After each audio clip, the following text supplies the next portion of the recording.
Welcome back. Our GMC Sierra tweet of the night comes from a poll I put out there, and almost 6,000 people, and I'm sure a lot of people do this kind of stuff. Who would you want to see a quarterback if Kenny Pickett can play? Trubisky or Rudolph? And naturally, the backup quarterback gets the lion's share. So far, it's 72% Mason Rudolph, but Cordell Stewart chimed in and said, Bobby, what are we doing? My name's not on the list. I thought we were friends. Let's go. Well, first of all, I know he probably still could play. He's in good shape. If I was going to put another name on there, Chris, probably would have put Ben Roethlisberger or Zach Gentry ahead of Cordell, all due respect.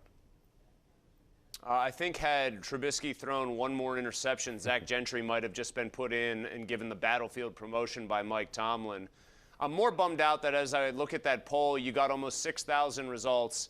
And while I don't have your following on Twitter, I still have 30-plus thousand people. And I think my poll question, which was literally the exact same, only got like 1,500. I guess, Pomp, that means I got to step the Twitter game up, which means I got to step the TikTok game up, the Instagram game up, all of my social media games up to get on your level. Having said that, I'll quickly answer by saying, give me Mason Rudolph. Throw the guy a bone. It's basically his homecoming game. If I'm going to see a bad football team play, I want to see different bad. I already know what bad Trubisky ball looks like. Give me bad Rudolph ball if I'm going to see anything. Maybe he'll chuck a few downfield and have some entertaining moments in there. I'd love to see Mason get an opportunity. He's handled this whole situation very well. I thought he had a good training camp in preseason. Why not at this point? All right, let's go to the line. We got our number one Cochran Go One Better call of the night. Number one would be Josiah in San Antonio. Joins us. Hey, Josiah, what's up? Hey, Chris. Hey, Bob. I just had to say real quick, I listened to last week on the KDKA karaoke night with you, Selena, Mary, and Heather.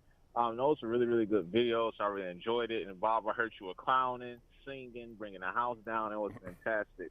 Well, Chris was up there twice with his crutches. I got to give him some props on that. He did not shy away. He could have very easily said, my knee's bothering me and I'm not showing up. But he showed up and he sang.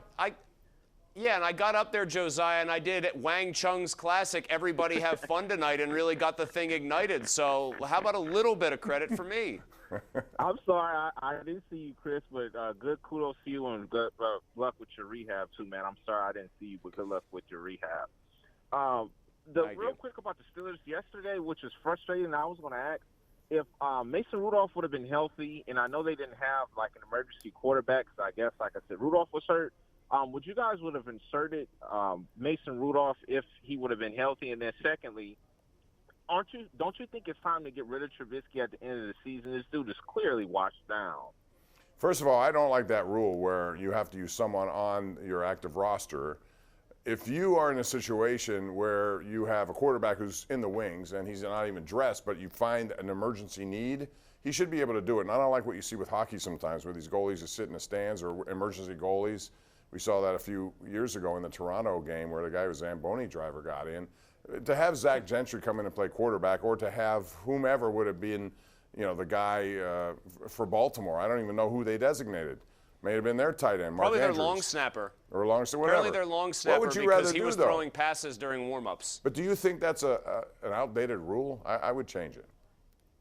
I mean, I think for, gambling purposes now, I think people have to, at least keep that in mind. Somebody also, I think it was Ray Fittipaldo said with us today on the show that he felt, Bob, that it was odd Trubisky didn't take off and run more like Pickett did early before he got hurt. I think part of the reason is Trubisky probably knew if he took off running and took a big hit, they had nothing behind him. I also would just be in favor generally of expanding NFL rosters on game day from, the 46 active. I don't love that because guys are getting hurt more than ever. I think you'd have more, honest competition, especially at the most important position on the field. Quarterbacks are getting concussed, getting knocked out of games. I'm kind of with you on that. Yeah. Let's go to Ed in Myrtle Beach. We got people from all over calling tonight. What's up, Ed? Yeah, I was wondering what the logic was for the kickoff after they made it 16-14.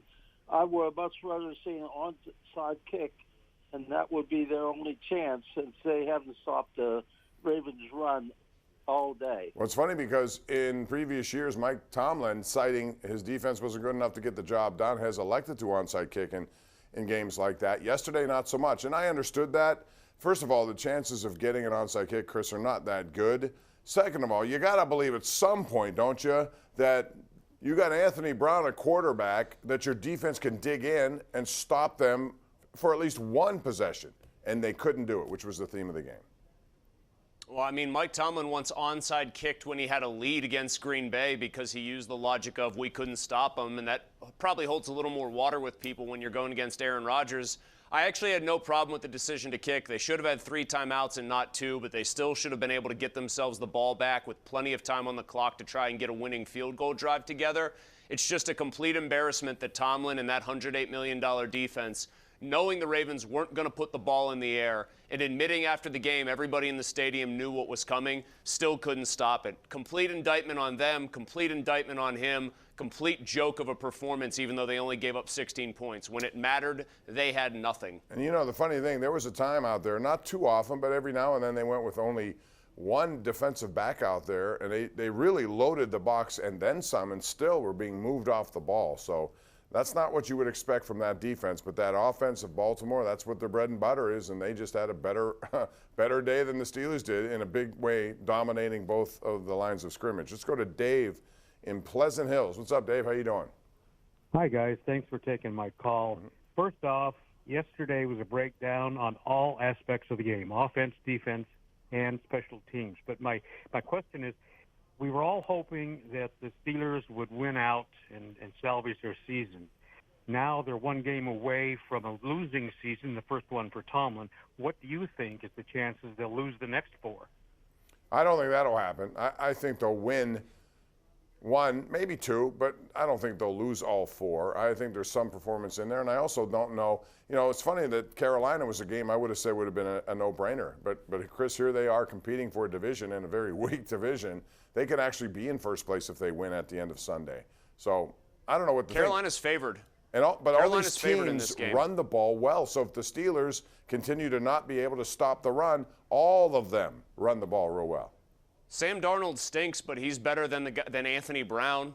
Panthers just ran against a team that has playoff aspirations in Seattle for 223 yards, I believe, on the road. Panthers are favored at last check, and they absolutely should be. I think the Steelers are probably more likely to lose this game than not. And whatever you think about Vegas, they have Josh Jacobs, who's maybe the best guy in the league right now when he gets going. And then you got Baltimore and Cleveland, and they run heavy all the time. We just saw that. So it's going to be tough. We'll see how they adjust. We're going to take a break here. Chris will come back with more on the Nightly Sports Call, brought to you by Ireland Contracting. Back after this.